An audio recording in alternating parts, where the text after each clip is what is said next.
चलिए जानते हैं आज के देश और दुनिया के महत्वपूर्ण 20 बड़ी खबरें सिर्फ 5 मिनट में। पर अभी तक आपने इस वीडियो को लाइक नहीं किए हैं तो लाइक कर लीजिए, चैनल पे नए हैं तो चैनल को सब्सक्राइब कर लीजिए। तो चलिए वीडियो को स्टार्ट करते हैं। आप किस राज शहर से न्यूज को देख रहे हैं, कमेंट में जरूर लिखिए। जीत की होड़ में उलझे आंकड़े, 170 सीटें, 210 पर जीत का दावा। पूरी जानकारी आपको विस्तार से देंगे, वीडियो को अंत तक जरूर देखें। बता दें, मध्य प्रदेश में जनपद अध्यक्ष और उपाध्यक्ष के चुनाव में जीत की सियासी होड़ कुछ ऐसी लगी कि चुनावी आंकड़ों ही उलझ गए, क्योंकि सियासी दल के दावे तो इसी तरफ इशारा कर रहे हैं। दरअसल मध्य प्रदेश में पंचायत चुनाव के नतीजों के बाद बुधवार को प्रदेश की 170 जनपदों में अध्यक्ष और उपाध्यक्ष का चुनाव हुआ, लेकिन सियासी दलों ने कुल 210 सीट पर जीत का दावा किया है। बीजेपी का दावा है कि उसने 121 सीटें जीती है, जबकि कांग्रेस ने 89 सीटों पर जीत का दावा किया है। बीजेपी और कांग्रेस की सीटों को मिला दिया जाए तो यह सीट संख्या 210 हो गई, जबकि चुनाव 170 पर हुआ है। ऐसे में तो यही कहा जा सकता है कि जीत की होड़ में दोनों राजनीतिक दलों को सियासी आंकड़े जरूर उलझ गए हैं। खास बात यह है कि नेता दावा करते वक्त ये भूल गए हैं कि जितनी सीटों पर चुनाव नहीं हुआ है उससे ज्यादा उनके आंकड़े ही हैं। कांग्रेस के प्रवक्ता अवनीश बुंदेला ने कहा है कि बीजेपी का जनाधार खिसक गया है। वहीं कांग्रेस से इतर शिवराज सरकार के मंत्री विश्वास सारंग ने कहा है कि हमेशा की तरह कांग्रेस झूठे दावे कर रही है। आप सो रहे होंगे यह स्थिति क्यों बनी, इसकी वजह पंचायत चुनाव का राजनीतिक दलों से सिंबल पर भी होना है। देश की पहली महिला आदिवासी राष्ट्रपति द्रौपदी मुर्मू और कांग्रेस सांसद अधीर रंजन की अशोभनीय टिप्पणी के खिलाफ भाजपा हमलावर हो गई। भाजपा नेता और केंद्रीय मंत्री स्मृति ईरानी ने इसे देश का अपमान बताया है। स्मृति ईरानी ने कहा है कि जब से द्रौपदी मुर्मू का नाम राष्ट्रपति के उम्मीदवार के रूप में घोषित हुआ, तब से ही द्रौपदी मुर्मू कांग्रेस पार्टी की घृणा और उपहास का शिकार बनी। कांग्रेस पार्टी ने उन्हें कठपुतली कहा। कांग्रेस आज भी इस बात को स्वीकार नहीं कर पा रही कि एक आदिवासी महिला इस देश के सर्वोच्च संवैधानिक पद को सुघोषित कर रही है। सोनिया गांधी द्वारा नियुक्त नेता सदन अधीर रंजन ने राष्ट्रपति द्रौपदी मुर्मू के खिलाफ अभद्र टिप्पणी की है, जो एक शर्मनाक बयान है। ये संबोधन उस सर्वोच्च संवैधानिक पद की गरिमा के खिलाफ है। तब भी कांग्रेस के इस पुरुष नेता ने यह घृणित कार्य किया।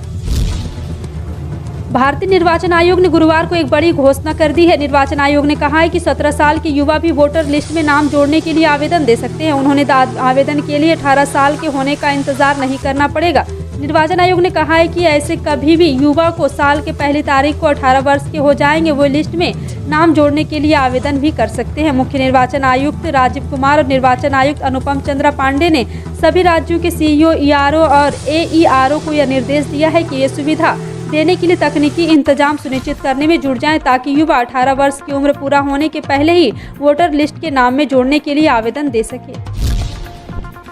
महाराष्ट्र में एकनाथ शिंदे के नेतृत्व वाले शिवसेना गुट और भाजपा के बीच मंत्रिमंडल विस्तार को लेकर गतिरोध की खबर है। शिंदे के सीएम बने करीब 1 माह होने आया है, लेकिन नए मंत्रियों की नियुक्ति नहीं हो पा रही है। शिवसेना में बगावत के बाद 30 जून को शिंदे को सीएम पद की और भाजपा नेता व पूर्व सीएम देवेंद्र फडणवीस को डिप्टी सीएम पद की शपथ दिलाई गई थी। उसके बाद शिंदे ने विधानसभा का विश्वास मत अर्जित कर लिया था। इसके बाद से मंत्रिमंडल के विस्तार का मामला अटका हुआ है। बुधवार को मुख्यमंत्री शिंदे संभावित मंत्रियों की सूची को अंतिम रूप देने के लिए दिल्ली जाने वाले थे, लेकिन अंतिम समय में दौरा टल गया। दिल्ली में वह भाजपा के शीर्ष नेताओं से मुलाकात करने वाले थे। 100 करोड़ से ज्यादा के बंगाल शिक्षक भर्ती घोटाले में गिरफ्तार राज्य उद्योग मंत्री पार्थ चटर्जी मंत्री रहेंगे या नहीं, इसका फैसला आज शाम तक हो सकता है। पार्थ के इस्तीफे को लेकर जिस तरह से सत्तारूढ़ तृणमूल कांग्रेस में अंदर ही सुर उठने लगे हैं, इसी को लेकर तृणमूल कांग्रेस के महासचिव और सांसद अभिषेक बनर्जी ने गुरुवार शाम को पार्टी की बैठक बुलाई है। माना जा रहा है कि इस बैठक में पार्थ चटर्जी के भाग्य का फैसला होगा कि वे मंत्री रहेंगे या नहीं। दूसरी ओर मुख्यमंत्री ममता बनर्जी कैबिनेट की बैठक करेगी। सूत्रों के मुताबिक इस बैठक में भी पार्थ चटर्जी की मंत्री पद का मामला भी उठ सकता है। देश की राजधानी दिल्ली से सटे नोएडा के मेट्रो हॉस्पिटल ग्रुप में आज दूसरे दिन भी इनकम टैक्स विभाग की छापेमारी जारी है। नोएडा, गुरुग्राम, फरीदाबाद और ग्रुप के डायरेक्टरों के ठिकानों पर सुबह 6 बजे से अभी तक छापेमारी चल रही है। करीब 20 ठिकानों पर दर्जनों अधिकारी एनकाउंटर से संबंधित दस्तावेज खंगालने में जुटे हुए हैं। फरीदाबाद की इनकम टैक्स की टीम छापेमारी कर रही है और फरीदाबाद के सर्वोदय हॉस्पिटल, गुरुग्राम के मेट्रो हॉस्पिटल, नोएडा के सेक्टर 11 और 12 स्थित मेट्रो हॉस्पिटल में ये रेड डाली जा रही। आईटी विभाग को टैक्स चोरी की शिकायत मिलने के बाद ये कार्रवाई की जा रही है।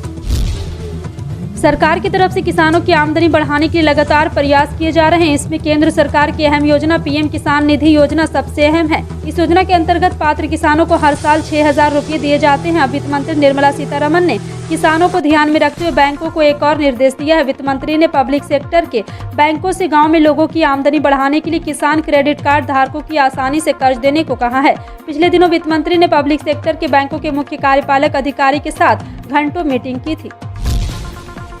दिल्ली, यूपी, हरियाणा समेत कई राज्यों में आज से मानसून की बारिश और तेज होने की संभावना है। इसके चलते तापमान में बड़ी गिरावट देखने को मिली। मौसम विभाग का अनुमान है कि जम्मू कश्मीर, हरियाणा, पंजाब, हिमाचल प्रदेश में आज और कल भारी बारिश होगी।